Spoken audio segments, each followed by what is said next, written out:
Hi there and welcome to Transcona Trailer Sales. Today we walk you through your 2022 Forester 2441 MHB. We are just going to start off selecting the unit. We're just going to pull off this back bumper cap.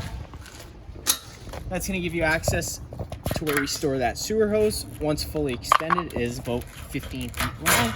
You're just taking note of those 2 ears there. Those are going to be the same 2 ears that hook up to your sewer outlet, which I'll show you in a minute. We do just keep this stored away in the back bumper here, just to try and keep as much smell out of the unit as possible. Keep things as clean as possible. Bumper cap just places back into place. Coming a little more forward here, you're going to get to your storage compartment. This is where you have your cord. Your main power cord is just a standard 30 amp end. Most campsites should have this, and you can plug right on in. But let's say you have the unit at home, or your campsite only has 15 amp service. We do include a 15 amp park adapter. Just keep it in mind when you're going down to 15 amps power, you're not running anything like your air conditioner. It really is just to run your fridge and your lights. You got your starter pack located in here as well. That's where you're going to find your sewer hose, a 15 amp park adapter, which I already told you about, and just some other goodies. You also can run that power cord just through the floor here. That way you can close up that compartment door when you're camping. You're going to have your city water connection, so if you're at a site with service, you can throw a garden hose in there, turn it on, pressurize all your lines. And then you also have your fresh water intake, so if you put a garden hose in there, turn it on, that's going to fill your fresh tank, and that's what your water pump draws off of. Opening up this door here, you're going to get to your main sewer outlet area.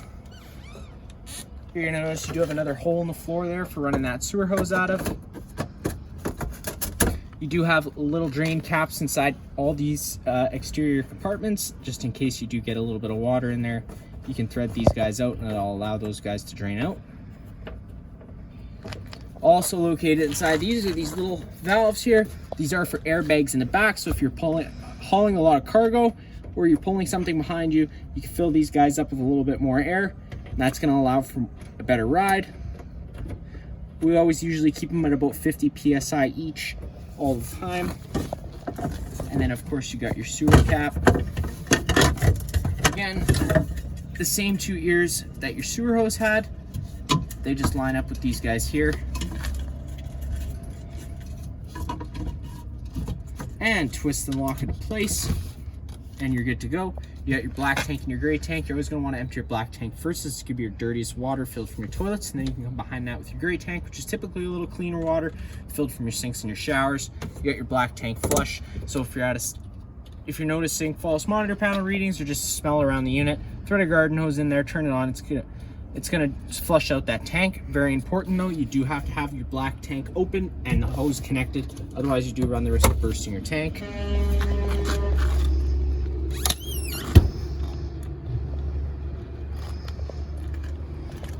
Right here, got some more storage space. Again, more storage space all along here as well. Inside here, you're going to get access to some seatbelt straps that run behind the couch. And then inside here is just a service port for your own generator. Opening up these guys here, it'll give you access to get inside that service panel.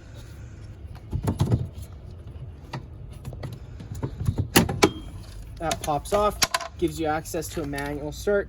We do have a starter inside. It's going to work the same way as this one, and I'm just going to show you the one that's on the inside. You're going to notice you got the oil level checker dipstick here. You got an air filter that you can check as well.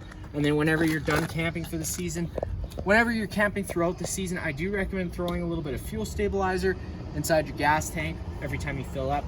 That way it just keeps gas that little bit fresher for the carburetor that's on here, because this does draw off the main fuel tank. And then whenever you're done using it for the season, to empty that carburetor, you are just taking that Phillips head screw, loosening it off. It would allow all that fuel to drain out of the carburetor. It just gives you a better chance of having no issues for next season when you go to use it. Good thing to keep in mind, to get it back into place, you're just lining it back up, pushing it in, and it'll allow you to close those valves and you're good to go. Around the front of the unit, you do have your standard Ford chassis, pretty much just like home, not much I'm going to show you there. 2 outlets on the outside, 4 outlets on the outside. Then you got your hot water service port, open that guy up. Main thing you're going to have to worry about is your pressure relief valve. So if you get to your site, before you fire up your water heater, given this pressure relief valve pull, there should be a shower of water coming out of there, letting you know that the tank's full. We currently have the tank drained, ready for customer pickup, so that's why there's no water coming out of there. 1.1/8" drain bolt right down there at the bottom. That's about it for inside there. These two compartments, or the one compartment is just storage. This compartment here is where you're going to get access to your propane. You got your level on your left. Then you got that valve. Turn that valve counterclockwise. Opens up the flow of propane to the unit. Furnace exhaust, whenever your furnace is running, this is going to be pushing out hot air. You got storage in the far back corner, and then this guy here, it's going to seem like storage, except you got this little flap that comes down. Gives you access to your water pump for winterization. And then also located inside here is going to be your low point drains and your fresh tank drain, which is just these lines here. Give all these guys a twist, and that opens them up, allowing water to then exit the system. This guy here is going to be a low point drain, and this one here is your fresh tank drain, so just be mindful of that. Get inside the unit, we're just opening it up. Underneath these steps, you can open this guy up, and it gives you access to your 2 batteries. Those are for your house. You got a little safety deposit lock box here, which opens up with a key located on a keychain. Then you got your awning control, as well as some light switch controls. Those turn on the awning lights, a porch light, and this one light does this nice interior entranceway light. Then you got your awning control, pushing and pressing that extend button. The awning's gonna start making its way out. Once fully extended, you're gonna see the back of the metal tube and a little flap hang down.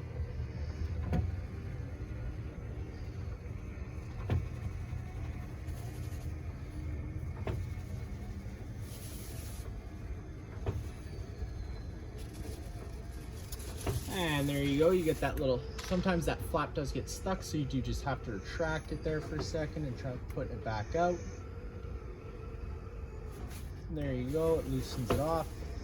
Now for it to start raining, you can take any arm, front or rear, and you're just gonna pull down on it, and it's gonna change the pitch of the awning head, allowing water to then run off. Now if you like that angle better, you can do the same thing with the front arm, and it's gonna allow for more shade underneath. Just always making sure you do push those arms back to straight before you bring it in. And when you do bring that awning in, always making sure that you're gonna notice, even with it on its full stopper, it can get caught on the awning. So always making sure you do have that door a little bit closed. Hit that retract button. Once those arms contact the side of the trailer, the motors are just gonna cut out, and that's how you're gonna know you're in. To get these slide outs out, you do have to make sure that you have your ignition on and your parking brake engaged. So engage that parking brake, turn the key to the ignition, the on position, and then you can run to your slide out, hit that out button right up on here on the monitor panel, and the slide out's gonna start making its way out.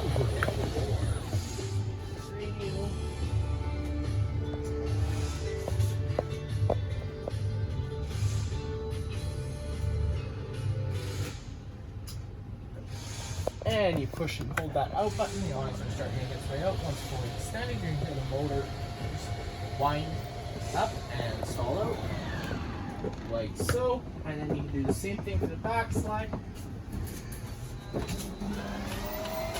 Pushing and holding the out button, the awning can start, or the slide out's gonna start making its way out. Once fully extended, the motors will just wind and cut out both sides. Always making sure you know it's on both sides of the slide before you operate it. That way you don't run the risk of damaging anything.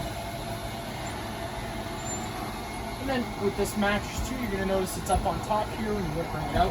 When you go to bring it in, it's supposed to automatically come up with the slide out, but just so you don't add any extra stress to your slide out mechanisms or anything, I just like to bring it up. That way it's already up and the slide out doesn't have to push any more extra weight. I'm just gonna kill the ignition switch here quick. You got your bunk space up top. You do have this little door spot here to flip down when you get to your campsite, and you can take this ladder, take it out of its travel straps, and latch it in, and you have an extended sleeping space above the cab or a storage space, whichever you prefer. You got your TV up on the wall here. You're gonna notice right up here, there's this little black button. This little black button does turn the antenna on the roof. Turning that on also improves radio frequency, so I do recommend just leaving it on. That's where your cable satellite connects for your TV. Back to your monitor panel system, you got your living room light switch and your kitchen light switch. You got your water pump switch, turning that on, draws from your fresh tank. Then you got your water heater controls, so if you can either fire it on gas or electric. If you do fire it on gas, you're just hitting that switch. The water heater is going to try lighting itself 3 times. If on the 3rd try it doesn't light, this fault light's going to come on. At that point, you do just have to turn this switch off. Turn it off for about 30 seconds to 1 minute. And then you try turning it back on, and it'll try relighting itself, because sometimes it does have to purge all the air out of the propane lines. You got a driver's side rear light. That just turns on a light above the sewer area. You got your voltmeter, so you can turn that off and on to see what your voltage is at. And then you got your monitor panel system, of course, to tell you what all your different levels are at. To get that generator to fire, you are just going to have to sit there and hold it on the stop/prime for about 10 to 20 seconds. Once that's done, just pushing up on the start button, that generator should fire right on up. And then to turn the generator off, you're just hitting that stop/prime button, and it'll turn it off. And then you got your stereo, works pretty much just like home, minus the fact of having the different zones. So zone A is going to be these 2 speakers up front here. Zone B will be those back 2 speakers on the inside, and zone C will be exterior speakers located on your awning arms. Right down here, you're going to notice your battery disconnect with it in the on position like so. You're connected. The batteries are connected to the unit and they're charging. If you were to disconnect them from the unit or go to the off position, it would disconnect the batteries from the unit, and that would also not allow them to charge. You got your solar controller right here. It says it's a controller. It is just a monitor panel system. It's just going to show you what your different what your volts are at, what your charging voltage is, what your amp hours is at, and that kind of thing. Taking a step into the main dinette area, you got your table, which can go down into a bed. You're just having to remove this bottom leg, sit this tabletop in these edges right here, and then you can take your back cushions to fill in the center. You also have seat belts here, so you can legally seat people while traveling. You got storage space all around, kitchen sink, hot and cold water. Lots of accent lighting around the unit with just buttons on their own center push buttons. Because both the stove and the furnace run off propane, you got your LP detector right there on the ground. If that guy ever starts going off, you are just going to want to turn off the main supply of propane to the unit and open up some windows to ventilate it out. Then you got your main fuse and breaker panel. Pulling this guy down, whenever you have a breaker trip, it's going to sit in the middle, so you do just have to turn it off and then back on again to reset it. And then whenever you have a fuse blow, it'll be located right down there. To get your stove to light, you do just have to turn it over to the high option, hit it with the sparker. Today I did have the propane system already running, so that's why it fired up so quick. Sometimes it can take a few minutes just to purge all the air out of the propane lines. You got your microwave, which is just like home, right down below. Getting inside the fridge, you got your power button right here. Pushing and holding that will turn it on and off, and then pushing it once quickly will change it between the different temperatures, 1 being cold and 5 being the coldest. Again, pushing and holding that set button does turn it off. You got your temperature control for the freezer up top. Travel latch for the fridge, so whenever you are traveling, always making sure that that travel strap is latched. That way you don't run the risk of damaging anything. Inside the closet, just some more storage. In this area here, you got a couple light switches to turn on, and then you get to your thermostat, which is pretty simple. You're just pushing that button. It's going to take you to the last setting you were on. In this case, it would be cool. You can push the up and down temperatures. The temperature up and down buttons change the set temperature. You can also change your different fan speeds just by pushing fan. I recommend leaving it in auto, so it'll decide what fan to kick in depending on the temperature. You have the thermostat set to and the temperature of the unit. And then of course, if you push the mode button, it's going to take you between all your different modes. Once you get to heat, it is going to turn the air conditioner off and fire up the furnace. The furnace moves all its air through the floor ducting we have throughout the unit. And the AC moves all its air through this main outlet here, in which you can have this louver open, in which case it'll dump all its air into the main living space, which I do recommend having on when you first get to your campsite. And then once the main area is cooled off, you can close this louver, and then it'll move its air throughout the unit with the rest of the ceiling ducting we have. Right up in top, max air fan. Hitting that button once, and of course push to lock, so pull to unlock. Open up this rear fan. 2, 3, 4. Just push that button 4 times will bring you into the highest fan speed. Fan off in the right corner, and then of course back to close it. It's clockwise, and push in to lock it into place. You have a cordless phone charger right there. Taking a step into the bathroom, you got your main GFI plug down here. You got test on the left, reset in the right. If you ever have an outlet that doesn't work, this would be the first place I'd check. Storage all around this back wall here. You got your toilet around this corner. All the blinds in the unit do work in the same way. They're just going to sit where you leave them, and then one quick pull will retract them up. That's going to be it for this unit here. If you have any other questions, feel free to give us a call.